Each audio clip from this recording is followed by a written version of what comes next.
ओम शांति। आज 18 जनवरी पिताश्री जी का पुण्य स्मृति दिवस है। आइए पहले सुनते हैं इन अनमोल महावाक्यों का सार। आज बाप दादा ने कहा, यह तुम्हारा पुराना शरीर है, कुछ न कुछ कर्म भोग चलता रहता है, इसमें बाबा मदद करे यह उम्मीद नहीं रखनी चाहिए। जितना हो सके योग बल से काम लो। यह तो तुम्हारा हिसाब किताब है। याद की मेहनत करो, कृपा नहीं मांगो। याद से ही तुम महावीर सुप्रीम बनते हो। सुप्रीम अर्थात शक्तिवान। फिर कहा, सवेरे सवेरे उठ बाबा से मीठी मीठी बातें करो। बाबा आपकी तो कमाल है, स्वप्न में भी नहीं था आप हमको स्वर्ग का मालिक बनाएंगे। बाबा हम आपकी शिक्षा पर जरूर चलेंगे, कोई भी पाप का काम नहीं करेंगे। यह बाप तो बहुत प्रिय है, परंतु है गुप्त। उनके लिए लव ऐसा होना चाहिए जो बात मत पूछो। बच्चों को तो बाप को पलकों में छिपाना पड़े। तुम बच्चों को यहाँ मास्टर प्यार का सागर बनना है। गुस्सा करना ठीक नहीं है, इससे तुम भी दुखी होंगे, दूसरों को भी दुखी करेंगे। अगर कर्मेंद्रियां वश नहीं, चलन ठीक नहीं, तो उच्च पद से वंचित हो जाएंगे। जास्ती तमन्नाएं नहीं रखनी है। देह के ऊपर टू मच मोह नहीं होना चाहिए। और लास्ट में बाबा ने कहा, अभी तुम अपना जो भी सफल करते हो उससे भविष्य 21 जन्मों के लिए राज्य भाग्य मिलता है। तुम्हारी यह नंबर 1 बैंक है। पत्थर से सोना बन जाएगा। तुम्हारी हर चीज पारस बन जाएगी। अब सुनते हैं महावाक्यों को विस्तार से। 18 जनवरी पिताश्री जी के पुण्य स्मृति दिवस पर प्रातः क्लास में सुनाने के लिए बाप दादा के अनमोल महावाक्य।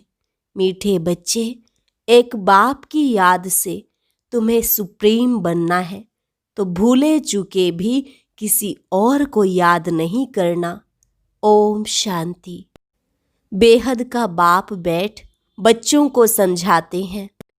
मीठे बच्चे, अपने को आत्मा समझ मुझ बाप को याद करो और अपने घर को याद करो। उनको कहा ही जाता है tower of silence, tower of सुख। टावर बहुत ऊंचा होता है। तुम वहां जाने के लिए पुरुषार्थ कर रहे हो। ऊंचते ऊंच टावर ऑफ साइलेंस में तुम कैसे जा सकते हो, यह भी टावर में रहने वाला बाप बैठ सिखलाते हैं। बच्चे, अपने को आत्मा समझो। हम आत्मा शांति धाम की निवासी हैं। वह है बाप का घर। यह चलते फिरते टेव अर्थात आदत डालनी है। अपने को आत्मा समझो और शांति धाम सुख धाम को याद करो। बाप जानते हैं इसमें ही मेहनत है। जो आत्म अभिमानी होकर रहते हैं उनको कहा जाता है महावीर। याद से ही तुम महावीर सुप्रीम बनते हो। सुप्रीम अर्थात शक्तिवान। बच्चों को खुशी होनी चाहिए। स्वर्ग का मालिक बनाने वाला बाबा, विश्व का मालिक बनाने वाला बाबा हमें पढ़ा रहा है। आत्मा की बुद्धि चली जाती है बाप की तरफ। यह है आत्मा का लव एक बाप के साथ। सवेरे सवेरे उठ बाबा से मीठी मीठी बातें करो। बाबा आपकी तो कमाल है, स्वप्न में भी नहीं था आप हमको स्वर्ग का मालिक बनाएंगे। बाबा हम आपकी शिक्षा पर जरूर चलेंगे, कोई भी पाप का काम नहीं करेंगे। बाबा जैसे पुरुषार्थ करते हैं बच्चों को भी सुनाते हैं। शिव बाबा को इतने ढेर बच्चे हैं, ओना तो होगा ना, कितने बच्चों की संभाल होती है। यहाँ तुम ईश्वरीय परिवार में बैठे हो। बाप सम्मुख बैठा है। तुम्ही से खाऊं, तुम्ही से बैठूं। तुम जानते हो शिव बाबा इसमें आकर कहते हैं, मीठे बच्चे माँ में कम याद करो। देह सहित देह के सभी संबंधों को भूल जाओ। यह अंतिम जन्म है। यह पुरानी दुनिया, पुरानी देह खलास हो जानी है। कहावत भी है, आप मुए मर गई दुनिया। पुरुषार्थ के लिए थोड़ा सा संगम का समय है। बच्चे पूछते हैं, बाबा यह पढ़ाई कब तक चलेगी? जब तक दैवी राजधानी स्थापन हो जाए तब तक सुनाते रहेंगे, फिर ट्रांसफर होंगे नई दुनिया में। यह पुराना शरीर है, कुछ न कुछ कर्म भोग चलता रहता है। इसमें बाबा मदद करे, यह उम्मीद नहीं रखनी चाहिए। देवाला निकला, बीमार हुआ, बाप कहेंगे यह तुम्हारा हिसाब किताब है। हाँ, फिर भी योग से आयु बढ़ेगी। अपनी मेहनत करो, कृपा मांगो नहीं। बाप को जितना याद करेंगे इसमें ही कल्याण है। जितना हो सके योग बल से काम लो। गाते भी है ना, मुझे पलकों में छिपा लो। प्रिय चीज को नूरे रत्न प्राण प्यारा कहते हैं। यह बाप तो बहुत प्रिय है, परंतु है गुप्त। उनके लिए लव ऐसा होना चाहिए जो बात मत पूछो। बच्चों को तो बाप को पलकों में छिपाना पड़े। पलकें कोई यह आंखें नहीं, यह तो बुद्धि में याद रखना है। मोस्ट बिलवेड निराकार बाप हमें पढ़ा रहे हैं। वह ज्ञान का सागर, सुख का सागर, प्यार का सागर है। ऐसे मोस्ट बिलवेड बाप के साथ कितना प्यार चाहिए। बच्चों की कितनी निष्काम सेवा करते हैं। पतित शरीर में आकर तुम बच्चों को हीरे जैसा बनाते हैं। कितना मीठा बाबा है, तो बच्चों को भी ऐसा मीठा बनना है। कितना निरहंकार से बाबा तुम बच्चों की सेवा करते हैं, तो तुम बच्चों को भी इतनी सेवा करनी चाहिए। श्रीमत पर चलना चाहिए। कहाँ अपनी मत दिखाई तो तकदीर को लकीर लग जाएगी। तुम ब्राह्मण ईश्वरीय संतान हो, ब्रह्मा की औलाद भाई बहन हो, ईश्वरीय पोत्रे पोत्रियां हो, उनसे वर्षा ले रहे हो। जितना पुरुषार्थ करेंगे उतना पद पाएंगे। इसमें साक्षी रहने का भी बहुत अभ्यास चाहिए। बाबा कहते हैं, मीठे बच्चे, हे आत्माएं, मामेकम याद करो। भूले चुके भी बाप के सिवाय कोई को याद नहीं करना है। तुम्हारी प्रतिज्ञा है, बाबा मेरे तो एक ही आप हो। हम आत्मा है, आप परमात्मा हो। आपसे ही वर्षा लेना है। आपसे ही राजयोग सीख रहे हैं, जिससे राज्य भाग्य पाते हैं। मीठे बच्चे, तुम जानते हो यह अनादि ड्रामा है। इसमें हार जीत का खेल चलता है। जो होता है वह ठीक है। क्रिएटर को ड्रामा जरूर पसंद होगा ना, तो क्रिएटर के बच्चों को भी पसंद होगा। इस ड्रामा में बाप एक ही बार बच्चों के पास बच्चों की दिल व जान, सिक व प्रेम से सेवा करने आते हैं। बाप को तो सब बच्चे प्यारे हैं। तुम जानते हो सतयुग में भी सब एक दो को बहुत प्यार करते हैं। जानवरों में भी प्यार रहता है। ऐसे कोई जानवर नहीं होते जो प्यार से न रहें। तो तुम बच्चों को यहाँ मास्टर प्यार का सागर बनना है। यहाँ बनेंगे तो वह संस्कार अविनाशी बन जाएंगे। बाप कहते हैं, कल्प पहले मिसल हूबहू फिर से प्यारा बनाने आया हूँ। कभी किसी बच्चे का गुस्से का आवाज सुनते हैं तो बाप शिक्षा देते हैं, बच्चे गुस्सा करना ठीक नहीं है। इससे तुम भी दुखी होंगे, दूसरों को भी दुखी करेंगे। बाप सदा काल का सुख देने वाला है, तो बच्चों को भी बाप समान बनना है। एक दो को कभी दुख नहीं देना है। तुम बच्चे जानते हो शिव बाबा है सुबह का साईं, रात को दिन अथवा सवेरा बनाने वाला है।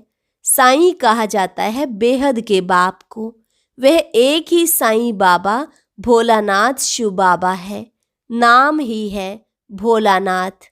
भोली भोली कन्याओं माताओं पर ज्ञान का कलश रखते हैं, उन्हों को ही विश्व का मालिक बनाते हैं।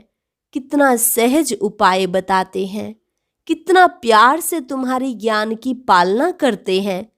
आत्मा को पावन बनाने के लिए याद की यात्रा में रहो। योग का स्नान करना है, ज्ञान है पढ़ाई। योग स्नान से पाप भस्म होते हैं। अपने को आत्मा समझने का अभ्यास करते रहो तो यह देह का अहंकार बिल्कुल टूट जाए। योग से ही पवित्र सतोप्रधान बन बाबा के पास जाना है। कई बच्चे इन बातों को अच्छी रीति समझते नहीं हैं, सच्चा सच्चा अपना चार्ट बताते नहीं हैं।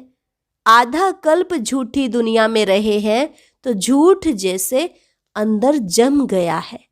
सच्चाई से अपना चार्ट बाप को बताना चाहिए। चेक करना है, हम पौना घंटा बैठे, इसमें कितना समय अपने को आत्मा समझ बाप को याद किया। कईयों को सच बताने में लज्जा आती है। यह तो झट सुनाएंगे कि इतनी सर्विस की, इतने को समझाया, परंतु याद का चार्ट कितना रहा वह सच नहीं सुनाते हैं। याद में न रहने कारण ही तुम्हारा किसको तीर नहीं लगता है। ज्ञान तलवार में जोहर नहीं भरता है। कोई कहते हम तो निरंतर याद में रहते हैं। बाबा कहते वह अवस्था है नहीं। निरंतर याद रहे तो कर्मातीत अवस्था हो जाए, ज्ञान की प्रकाष्ठा दिखाई दे। इसमें बड़ी मेहनत है। विश्व का मालिक ऐसे ही थोड़े ही बन जाएंगे। एक बाप के सिवाय और कोई की याद न रहे, यह देह भी याद न आए, यह अवस्था तुम्हारी पिछाड़ी की होगी। याद की यात्रा से ही तुम्हारी कमाई होती रहेगी। अगर शरीर छूट गया फिर तो कमाई कर नहीं सकेंगे। भल आत्मा संस्कार ले जाएगी, परंतु टीचर तो चाहिए ना जो फिर स्मृति दिलाए। बाप घड़ी घड़ी स्मृति दिलाते रहते हैं। ऐसे बहुत बच्चे हैं जो ग्रस्त व्यवहार में रहते, नौकरी आदि भी करते और उच्च पद पाने के लिए श्रीमत पर चल अपना भविष्य भी जमा करते रहते। बाबा से राय लेते रहते, पैसा है तो उसको सफल कैसे करें। बाबा कहते सेंटर खोलो जिससे बहुतों का कल्याण हो। मनुष्य दान पुण्य आदि करते हैं, दूसरे जन्म में उसका फल मिलता है। तुमको भी भविष्य 21 जन्मों के लिए राज्य भाग्य मिलता है। तुम्हारी यह नंबर 1 बैंक है, इसमें 4 आना डालो तो भविष्य में 1000 बन जाएगा, पत्थर से सोना बन जाएगा, तुम्हारी हर चीज पारस बन जाएगी। बाबा कहते मीठे बच्चे, उच्च पद पाना है तो माता पिता को पूरा फॉलो करो और अपनी कर्मेंद्रियों पर कंट्रोल रखो। अगर कर्मेंद्रियां वश नहीं, चलन ठीक नहीं तो उच्च पद से वंचित हो जाएंगे। अपनी चलन को सुधारना है, जास्ती तमन्नाएं नहीं रखनी है। बाबा तुम बच्चों को कितना ज्ञान श्रृंगार कराए सतयुग के महाराजा महारानी बनाते हैं। इसमें सहनशीलता का गुण बहुत अच्छा चाहिए। देह के ऊपर टू मच मोह नहीं होना चाहिए। योग बल से भी काम लेना है। बाबा को कितनी भी खांसी आदि होती फिर भी सदैव सर्विस पर तत्पर रहते हैं। ज्ञान योग से श्रृंगार कर बच्चों को लायक बनाते हैं। तुम अभी ईश्वरीय गोद में, माता पिता की गोद में बैठे हो। बाप ब्रह्मा मुख से तुम बच्चों को जन्म देते हैं तो यह माँ हो गई, परंतु तुम्हारी बुद्धि फिर भी शिव बाबा की तरफ जाती है। तुम मात पिता, हम बालक तेरे। तुमको सर्वगुण संपन्न यहाँ बनना है। घड़ी घड़ी माया से हार नहीं खानी है। अच्छा, मीठे मीठे सिक्की लधे बच्चों प्रति मात पिता बाप दादा का याद प्यार और गुड मॉर्निंग। रूहानी बाप की रूहानी बच्चों को नमस्ते। रूहानी बच्चों की रूहानी बाप दादा को नमस्ते नमस्ते, गुड मॉर्निंग। अभी है अव्यक्त महावाक्य। बाबा कहते सभी योग युक्त और युक्ति युक्त स्थिति में स्थित होते हुए अपना कार्य कर रहे हैं, क्योंकि वर्तमान समय प्रमाण, संकल्प, वाणी और कर्म ये तीनों ही युक्ति युक्त चाहिए, तभी संपन्न व संपूर्ण बन सकेंगे। चारों तरफ का वातावरण योग युक्त और युक्ति युक्त हो। जैसे युद्ध के मैदान में जब योद्धे युद्ध के लिए दुश्मन के सामने खड़े हुए होते हैं, तो उनका अपने ऊपर और अपने शस्त्रों के ऊपर अर्थात अपनी शक्तियों के ऊपर कितना अटेंशन रहता है। अभी तो समय समीप आता जा रहा है। यह मानो युद्ध के मैदान में सामने आने का समय है। ऐसे समय में चारों ओर सर्व शक्तियों का स्वयं में अटेंशन चाहिए। अगर जरा भी अटेंशन कम होगा तो जैसे जैसे समय प्रमाण चारों ओर टेंशन बढ़ता जाता है, ऐसे ही चारों ओर टेंशन के वातावरण का प्रभाव युद्ध में उपस्थित हुए रूहानी पांडव सेना पर भी पड़ सकता है। दिन प्रतिदिन जैसे संपूर्णता का समय नजदीक आता जाएगा, तो दुनिया में टेंशन और भी बढ़ेगा, कम नहीं होगा। खींचातान के जीवन का चारों ओर अनुभव होगा, जैसे कि चारों ओर से खींचा हुआ होता है।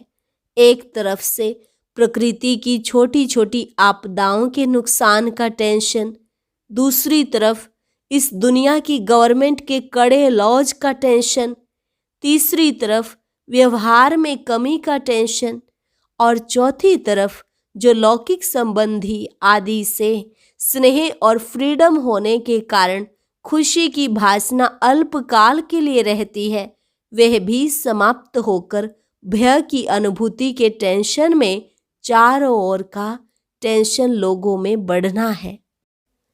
चारों ओर के टेंशन में आत्माएं तड़फेंगी, जहां जाएंगी वहां टेंशन। जैसे शरीर में भी कोई नस खींच जाती है तो कितनी परेशानी होती है, दिमाग खिंचा हुआ रहता है। ऐसे ही यह वातावरण बढ़ता जाएगा। जैसे कि कोई ठिकाना नजर नहीं आएगा कि क्या करें। अगर हाँ करें तो भी खिंचावट, ना करें तो भी खिंचावट, कमावे तो भी मुश्किल, ना कमावे तो भी मुश्किल, इकट्ठा करें तो भी मुश्किल, ना करें तो भी मुश्किल। ऐसा वातावरण बनता जाएगा। ऐसे टाइम पर चारों ओर के टेंशन का प्रभाव रूहानी पांडव सेना पर ना हो, स्वयं को टेंशन में आने की समस्याएं ना भी हो, लेकिन वातावरण का प्रभाव कमजोर आत्मा पर सहज ही हो जाता है। भय का सोच कि क्या होगा, कैसे होगा, इन बातों का प्रभाव ना हो, उसके लिए कोई न कोई बीच बीच में ईश्वरीय याद की यात्रा का विशेष प्रोग्राम मधुबन द्वारा ऑफिशियल जाते रहना चाहिए, जिससे कि आत्माओं का किला मजबूत रहेगा। आजकल सर्विस भी बहुत बढ़ेगी, लेकिन बढ़ने के साथ साथ युक्ति युक्त भी बहुत चाहिए। आजकल संबंध और संपर्क में रहने वाले ज्यादा आएंगे, स्वरूप बनने वाले कम आएंगे। सब एक जैसे नहीं निकलेंगे। दिन प्रतिदिन क्वालिटी भी कमजोर आत्माओं अर्थात प्रजा की संख्या ज्यादा आएगी। उन्हें एक बात अच्छी लगेगी, दो नहीं लगेंगी। सब बातों में निश्चय नहीं होगा, तो संपर्क वालों को भी उन्हों को जो चाहिए उसी प्रमाण उन्हों को संपर्क में रखते रहना है। समय जैसे नाजुक आता जाएगा, वैसे समस्या प्रमाण भी उनके लिए रेगुलर स्टूडेंट बनना मुश्किल होगा। लेकिन संपर्क में ढेर के ढेर आएंगे, क्योंकि लास्ट समय है ना। तो लास्ट पोज कैसा होता है? जैसे पहले उछल उमंग उत्साह होता है, वह विरला कोई का होगा। मेजॉरिटी संबंध और संपर्क वाले आएंगे, तो यह अटेंशन चाहिए। ऐसे नहीं कि संपर्क वाली आत्माओं को ना परखते हुए संपर्क से भी उन्हें वंचित कर दो। खाली हाथ कोई भी ना जाए। नियमों पर भल नहीं चल पाते हैं लेकिन वह स्नेह में रहना चाहते हैं, तो ऐसी आत्माओं का भी अटेंशन जरूर रखना है।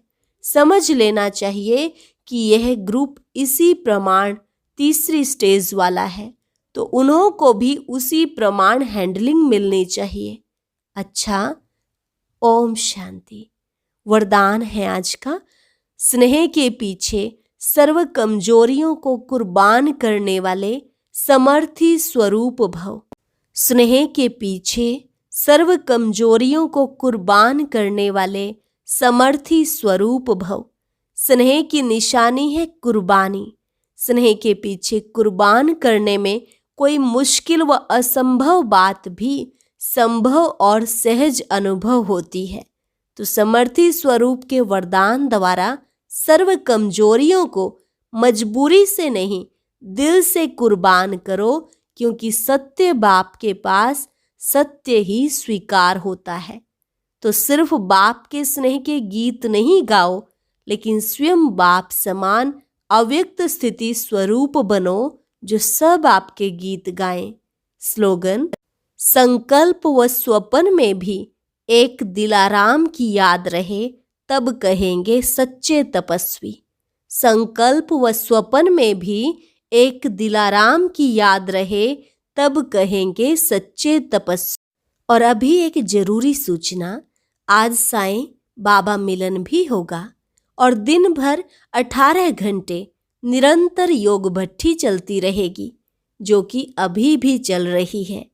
ऊपर दिए गए बॉक्स पर क्लिक कर आप भी इस लाइव भट्ठी द्वारा शक्तिशाली योग की अनुभूति कर सकते हैं।